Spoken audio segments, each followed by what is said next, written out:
So I've never done something like this on a podium, so this is going to be new for me, but hopefully it goes down pretty well. And also, I did add a slide this morning about me, just for anyone who doesn't know who I am, but I'm going to talk about that in a second. But the first thing I want to start off with is very simply is a question. And the question is retention the new acquisition? Gaming over the past couple of years very simply went from the hyper-casual industry where downloading or getting as many users as possible was king. IPM, installs per thousand impressions, and creative was the ultimate driver for a lot of companies scaling and exiting in our industry. And post-ATT and a number of other economic factors, it seems that is well and truly behind us. So yeah, I just wanted to start the presentation with that question, and all of you should pretty much ask yourself about it. I did do a slide, which I'm going to hold up, because it's probably the best slide I've done. This is me as a Simpsons character. Oh wait, I'm on camera, where am I? Where's the camera? Hold up. No. Yeah, where is it? Seriously. Okay, look, this. Oh wait, is it here? No. Okay. This is not a stand-up, I promise, I'm not a comedian. But anyhow, this is me as a Simpsons character, and it has a few facts about me for anyone who doesn't know. So I am married, I'm a husband, I've been married for 15 years to my best friend and wife, Stacey. I'm a father to 2 boys. I played semi-professional rugby for 10 years. I'm from London, but I did live in Tel Aviv for a year. I am that sort of Alim character that goes, Balagan Godol actually, and dizzing off, I'm that sort of character. And look, before this, I have held leadership positions in Unity, IronSource. I was part of the founding team of Lunar Labs, which exited to IronSource, and most recently, Vice President of Mobile at Quali, where I was managing 200 people building games. So, anyhow, just pretend you saw The Simpsons me, and we'll move on. So, again, when we talk about retention is the new acquisition, it's talking about the strategy that has been operated in e-commerce for tens of years. Like, it's 5 to 7 times more effective in terms of cost to retain a user in e-commerce than to acquire that user again. So the principle is very simple. It's a satisfied customer is the best business strategy of all. A high amount of users and high DAU in games is the best thing that we can have in games. It just means that the revenue profile, the LTV curves, everything that we look at in terms of success is there. And look, this isn't a new thing, right? So I wrote this article for Forbes in 2023. So yeah, look, understanding player loyalty is not a new thing. It's been around for a very, very long time. I just think that in the last couple of years, there has been a mindset shift, and now developers are hopefully and should proactively optimize towards retention and keeping users around rather than just acquiring users through an arbitrage system of mobile. So, and why is that important? And I'm sure a lot of you have seen this graph recently, but this is really a telltale sign of where the industry's at. So what this says is 61% of all revenue in mobile games today is coming from games 5 years old or older. So and if you look at the trend, the blue bar, it's been steadily going up the last couple of years. So there is a huge question here as to, is building new games the things that we should do, or should we focus on improving meta, better live ops, DLC, anything that keeps users around? And my advice to everyone here would be yes, prioritize the products, prioritize your users. Because otherwise, this trend is going to either stay flat or continue, but new games has never been more difficult than it is today. And then again, unit economics in any business or in any game is possibly the most important thing for scaling a game. If your LTV is above your CPI or CAC, you are profitable and you have the ability to scale your game. The issue with today's market is marketing went up. CPIs and CACs have never been more expensive. So your LTV isn't changing, right, with macroeconomic factors. It's staying the same based on the product that you've built. So if the macroeconomics are increasing the CAC, then in turn you need to increase the LTV, otherwise you will not be able to scale your games.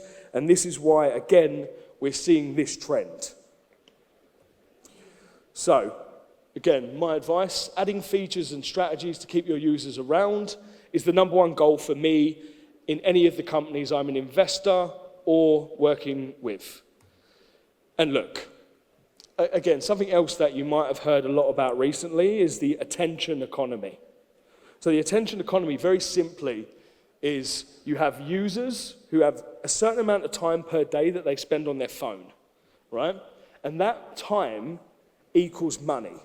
And we in games are no longer competing just against games. We're competing against the likes of TikTok, who are possibly the best company in the world for hyper-personalization. How many times have you been sitting there in bed at night and seen your wife or your husband looking at TikTok for 20 minutes and they think it's been 2, right? It has a natural ability to gauge you. And it's because the content is tailored. And I'm not a Tottenham fan, but I feel there's probably a few fans in here, so I put Tottenham TV up there. I'm a West Ham fan, so don't hate me. No, but on a serious note, the attention economy, very simply, is people have a certain amount of hours per day, and that's entertainment content. It doesn't need to be just games. It could be anything. It can be Netflix, it could be YouTube, it could be Twitch. It doesn't matter. It's all about grabbing their attention. And for us as gamers and gaming companies to continue this, we have to compete not against our competitors in the gaming industry, but we have to compete against these big boys on this stage.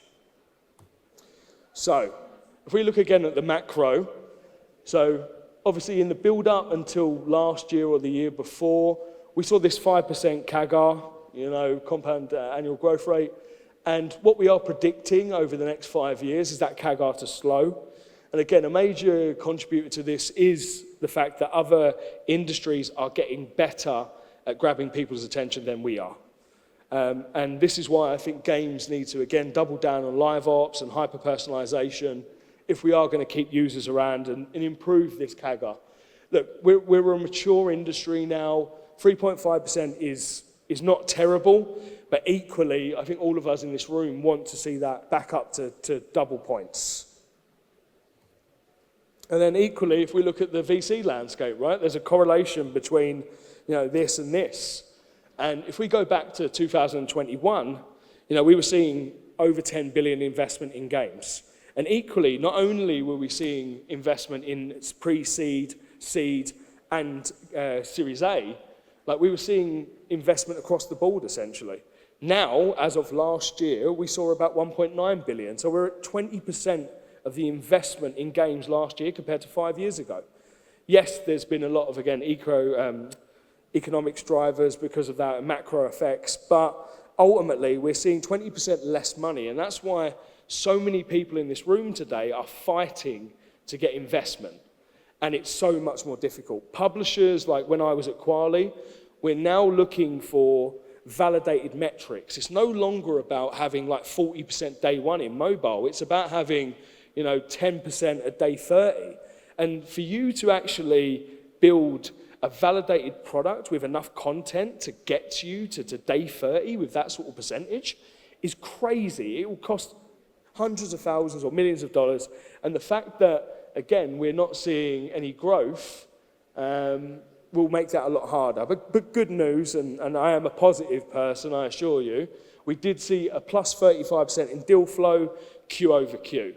So 2025, in my opinion, is going to be the year where we start to see the uptick. We're going to start seeing growth and investment back into the market. It is going to be with a lot more due diligence and a lot more trust. The issue, what we have from 2021 is the vintage of the investments from 2021 has not been good. People haven't made money from those investments. You know, you've got the great M&A team from Plarium down here, so they can talk to you about it afterwards if you like. You know, there's Guy, he's down there. But no, it's really tough when, you know, the market is exposed to lots of cash, you get lots of investments, but they don't mature. So now what we're seeing is, again, the VCs and investors in general, you know, they're asking for a lot more, but I truthfully believe this is for the benefit of everyone. It's harder to get the cash, but the companies that do get the cash are more likely to be successful. And then this is possibly the best bit of artwork I have ever done. If you said this was a fat Mr. Smithers, you were correct. It was in the same theme as my Simpsons slide that didn't come up, but no. This is Warren Buffett, if you don't know who that is. But yeah, look, consolidation is a sign of a mature market. And what we've seen over the last couple of years is the likes of Microsoft acquire lots of companies. Tencent and Miniclip, effectively Miniclip is Tencent Europe, Savvy buying Niantic and Scopely, and Take-Two buying everyone for too much money. So, yeah, not the biggest fan of Take-Two. Sorry if there's anyone here today. And then look at our own Playtika. So, as we were talking about, we're talking about consolidation, we're talking about investment in the ecosystem, and what we saw was in Q4 22, Playtika came out and basically said, hey guys, we're not going to spend money in new games. There's no point, it's too difficult. Which a lot of people were quite negative against, but for me traditionally as a chartered accountant, I thought was very good business. So what Playtika did, which is what, again, all of these companies have been doing, is they went after possibly the best talent in Israel, or one of, I think Elad Drori's here, maybe not in here, but he's here. You know, Superplay. And if you've not been following Superplay's Disney Solitaire, I think it's doing about $500,000 a day, compared to King launched Candy Crush Solitaire 2 months ago, and it's doing about $20,000 a day. So you don't make new games, you buy companies that know how to succeed. And that's easy for me saying to this to, again, with Plarium down here, but and some other big guys, but for the rest of you, maybe it's not great advice. But yeah, look, going back to the change in the mindset of retention and is the new UA. So what we have here is probably the best example of live ops success that I've seen in my career in games. So this is Brawl Stars. Everyone will know what Brawl Stars is by Supercell. But if you look at the section I've highlighted in red, essentially Tencent said to them, like, buck your ideas up, or like, we're gonna fuck you up, you know? The Chinese don't play. And so what they did is they increased their live ops schedule to mimic what you see in Asia, you know, very hard and fast. IP integrations, an event every week, but also interchanging events and stackable events, which is just, you know, and they've just pushed out a lot more content.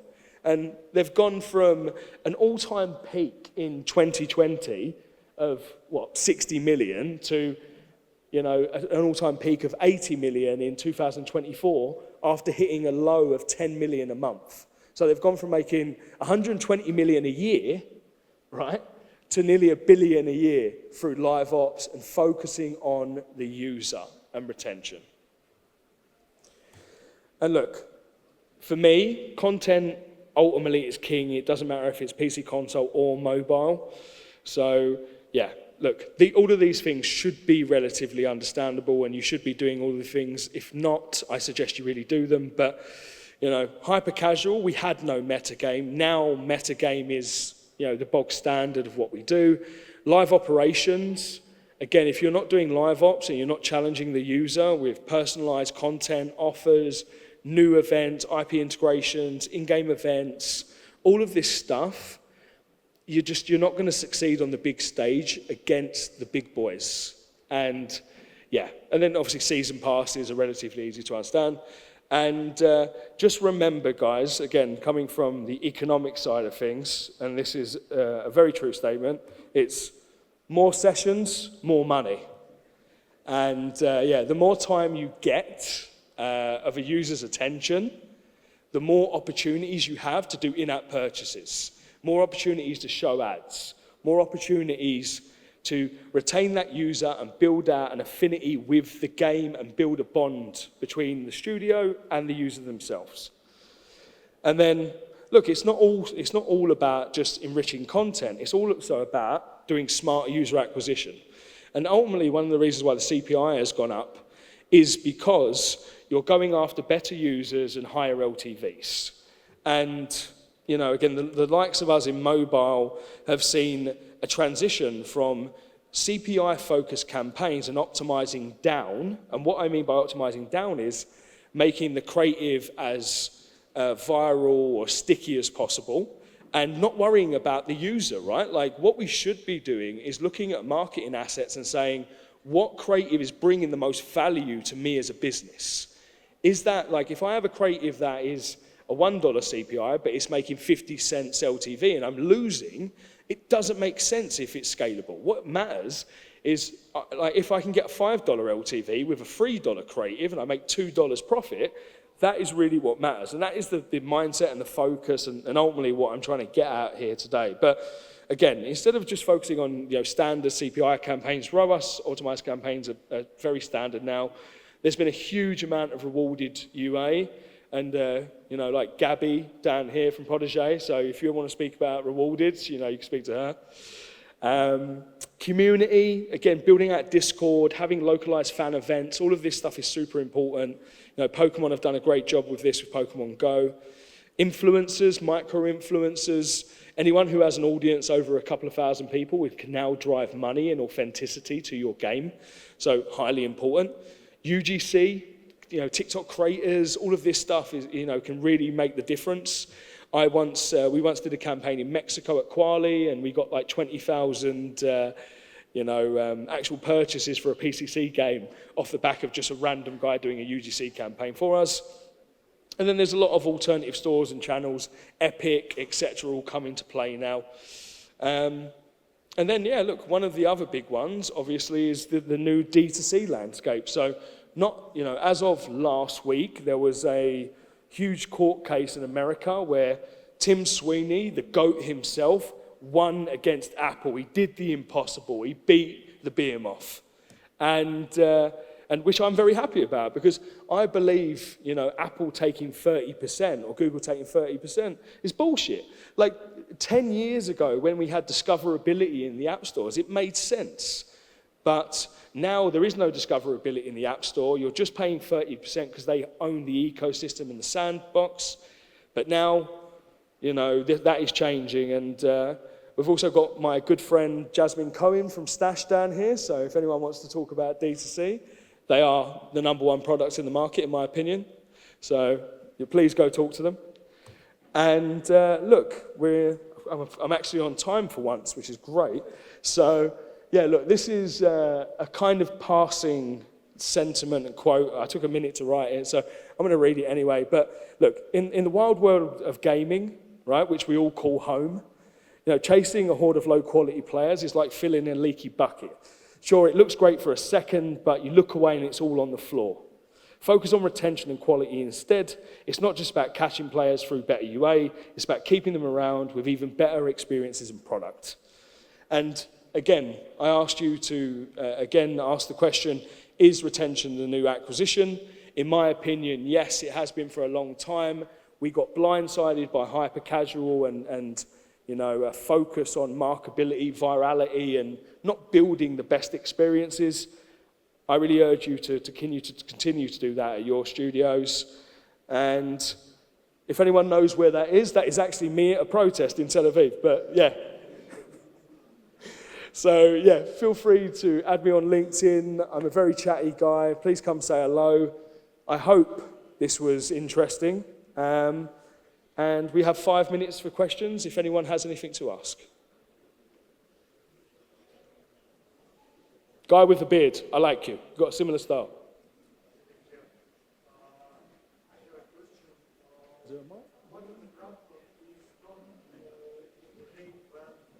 Sorry, there you go.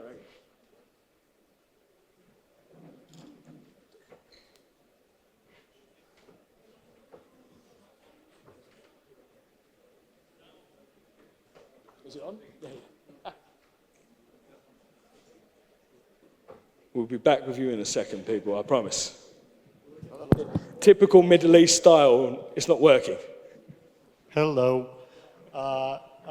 Thank you for your presentation. I have a question. What if the problem is not in how long ago the game was published, but is in how much time it is required to reach that level of live ops and different meta mechanics to make the game that level that will perform? Sure, so the question was basically, guys, what if you don't have the amount of time you need to build the product to be able to get to this level of success? And honestly, that is probably the biggest problem we have in games right now, because as I explained, the amount of investment in the market has gone down. So people don't have the burn coverage that they used to, right? You know, a couple of years ago, you had 12 months money in the bank, you would build for 6 months and then think, okay, I'm going to start re-raising, get some more money in.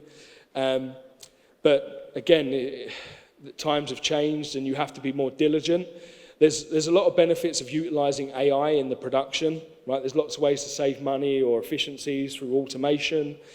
But ultimately, yeah, if you're a studio with talent and you have the right pitch deck and the right investors and advisors, hopefully you can raise money and get to the point where you can do that. But look, games take longer to build these days. Like you said, you know, during the hyper-casual phase, you could build a prototype in 2 weeks and launch a game in 6. Now it takes 6 months to build a game that's you know, a monetization test stage, right? So even before soft launch. My only advice is to continue down the path. You can't cut the production too early, because if you put out a substandard product, it won't succeed. And if you launch the game too early, then you won't get the metrics you need either. So, excuse me. So basically, I don't have a really good answer for you, I'm sorry. All you need to do is basically keep trying to find money, you know, try and get some angels on board, try and continue to build the burn rate, utilize AI where you can to save production costs and automate things in terms of localization and such. But it's tough. It's the biggest problem in games right now is what you're talking about. So, anyone else? Yep. The trend you showed about new games not succeeding in the recent period, it feels sort of similar to what we see in media, where big franchises seem to take over sequels, prequels, and so on. Do you think that this might also affect gaming in the same way, like that there should be more focus on intellectual property development rather than just something new? So we've already seen this actually from companies like Ubisoft. Ubisoft have already said that they're only going to focus on Assassin's Creed, right? Their new strategy is to bring a new Assassin's Creed game out every year. And the fact is, because marketing and CAC has increased, people want to, and even with the one of the points I spoke about, IP integration, is because of brand recognition. So if you do an integration with Teenage Mutant Hero Turtles, which every person who's 28 and above, who's male, would have grown up watching, you know, you get a lot of users from that. So yeah, IP games, and equally, Superplay's Disney Solitaire, there's an argument, is it 10 times or 20 times better than Candy Crush Solitaire, or is it Disney driving that? And what you're going to see is more IP integrations and more IP-led games. We're already seeing it with Supercell, we're seeing it in the PC console world with Ubisoft. Yeah, you're going to see exactly what you're talking about. It brings down cost, essentially. Okay, then with the questions. Thank you very much, John. Thank you. Do it for John.